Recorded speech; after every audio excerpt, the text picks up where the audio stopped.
جہالت بہت ہے، روزوں سے بہت دوری ہے، شہر میں بھی حالات تو اچھے نہیں ہیں۔ تو آپ مہربانی کر کے جہاں دوسرے کاموں کی ترغیبیں دیتے ہیں نا، روزوں کی ترغیب شروع کر دیں۔ ہفتہ وار اجتماع ہو، چوک اجتماع، درسوں میں، اسی طرح وہ ہر جگہ مطلب ترکیب، مدنی چینل میں بھی ہمارے سلسلوں میں روزوں کی ترغیب بڑھا دی جائے، اس پر مدنی مکالمے کیے جائیں، مدنی مذاکروں میں اس کے متعلق سوالات ہوں، اور ہم کاش مطلب شہر سے بھی میٹھے میٹھے مہینے رمضان کا احترام بحال کرنے میں کامیاب ہو جائیں۔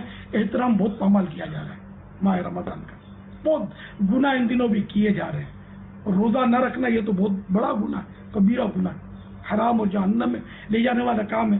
بلا اجازت شرعی ایک روزہ جو قضا کر دے، اگر زندگی بھر بھی وہ روزے رکھتا رہے گا، وہ مطلب ایک روزے والی جو باتیں ہیں وہ نہیں آ سکتی، وہ گئی۔ کسی طرح بھی آپ مسلمانوں کو ترغیب دیں، جو بیان کے ذریعے دے سکتا ہے بیان کے ذریعے دے، جو انفرادی کوشش کر سکتا ہے وہ انفرادی کوشش کرے، اور عاشقان رسول کو روزوں کی طرف آمادہ کریں، مائل کریں۔ اسلامی بہنیں اسلامی بہنوں میں یہ کام کریں، ان میں بے روزہ بہت ہوں گے، اور مجھے تو لگتا ہے کہ ہمارے ملک کی یا دنیا بھر میں تو پتہ نہیں کیا کیا ہوتا ہوگا۔ یہ پوری دنیا کے لیے میرا پیغام ہے، دنیا بھر میں مسلمانوں کو روزوں کی مبلغین ترغیب دینی شروع کر دیں۔